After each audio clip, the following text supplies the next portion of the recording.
Assalamualaikum warahmatullahi wabarakatuh. Oke, gimana kabarnya hari ini anak-anak? Alhamdulillah, luar biasa. Semangat, Allahu Akbar.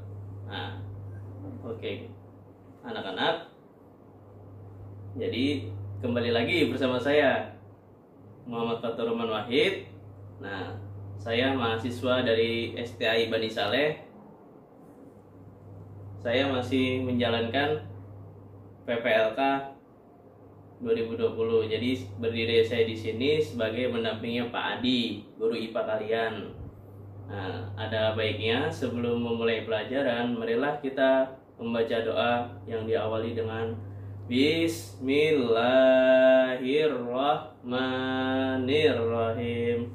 Rabbi zidni ilman warzuqni fahma, amin. Nah, oke anak-anak, hari ini gimana? Hadir semua? Nah, alhamdulillah jika sudah hadir semua.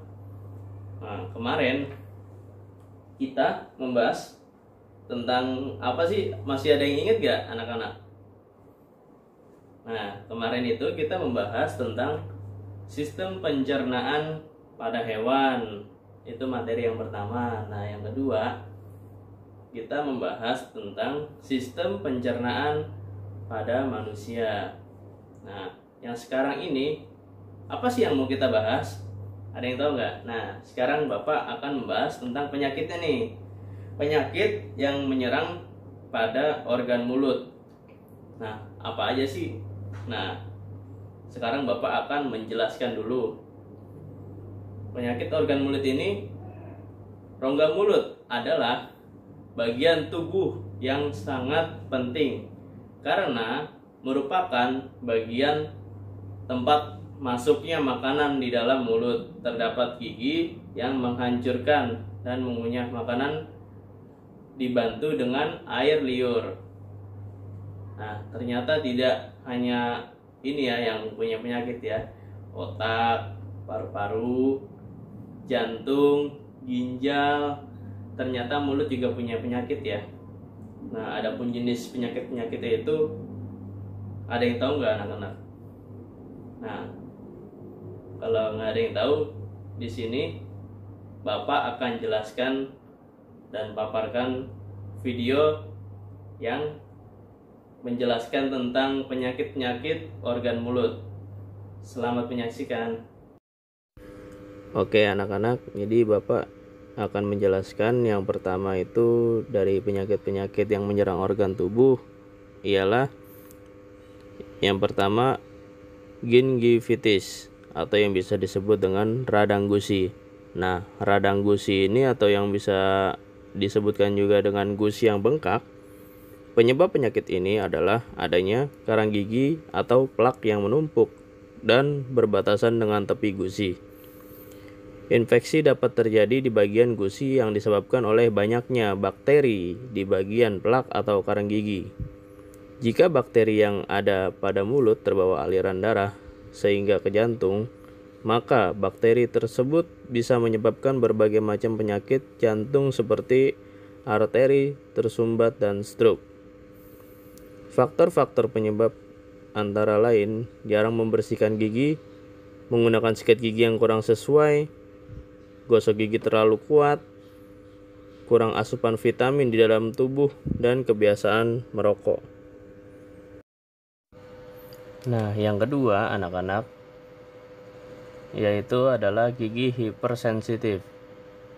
Gigi hipersensitif ini muncul pada bagian gigi dan biasanya hal ini ditandai dengan ngilu pada gigi.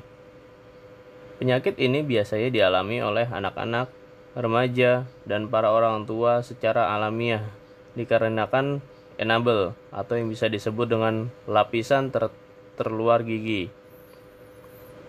Bisa saja rusak sehingga dentin ini bisa disebut dengan lapisan tengah gigi ya anak-anak ya, tidak memiliki pelindung lagi. Apabila dentin terkena makanan,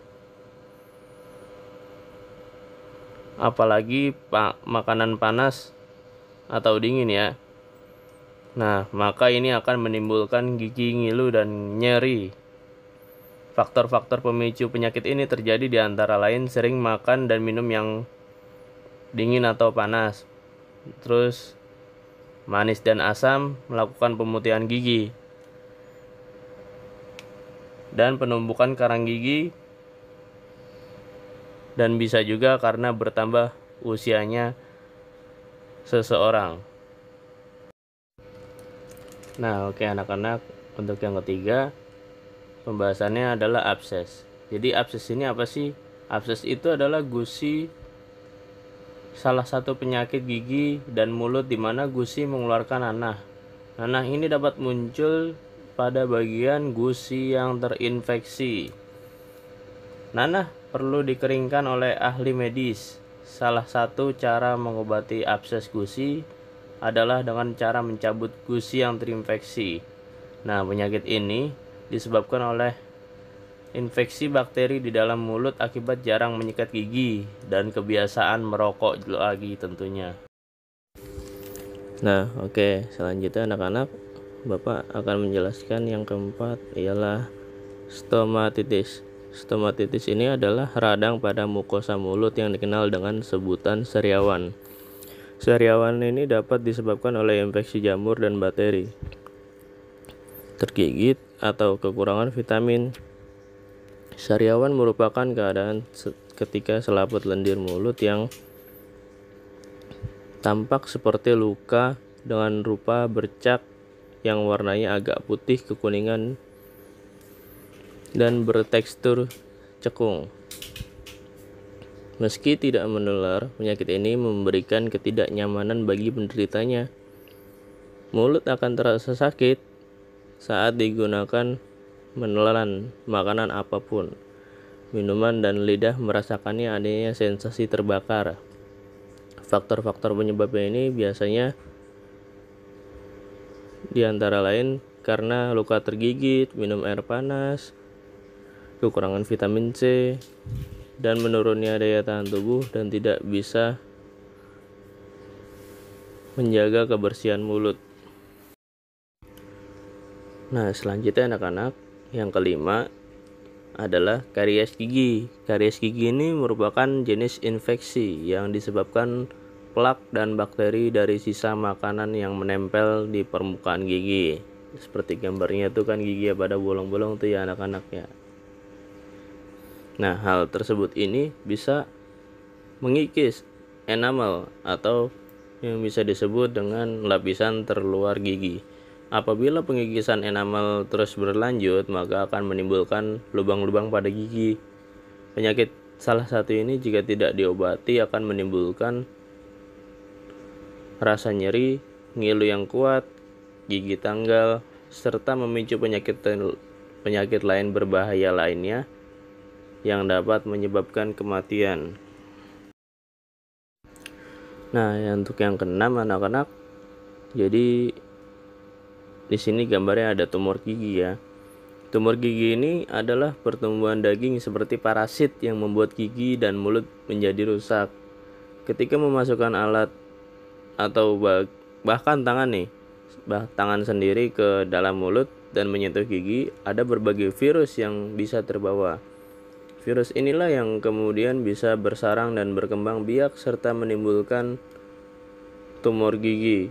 Jika kanker atau tumor gigi ini muncul di bagian sebelah kiri, maka bagian kiri wajah akan juga mengalami kerusakan berat. Apabila tumor gigi ini ada di bagian sebelah kanan, wajah bagian kanan juga yang akan mengalami kerusakan. Faktor tersebut biasanya dikarenakan mencabut gigi secara sembarangan atau bukan dengan alat yang tepat. Virus yang berkembang terlalu banyak ini dan cepat di jaringan sekitar gigi serta kurangnya terjaga kebersihan mulut. Jadi anak-anak jangan kalau giginya mau copot gitu ya, jangan asal dilepas, harus butuh bantuan dokter langsung yang turun tangan. Nah, yang ketujuh anak-anak, di sini ada glositis. Glositis ini adalah penyakit radang pada lidah yang ditunjukkan dengan adanya pembengkakan di lidah. Lidah akan berubah menjadi kelihatan lebih licin, bahkan terjadi perubahan warna pada lidah seperti yang tertera di video,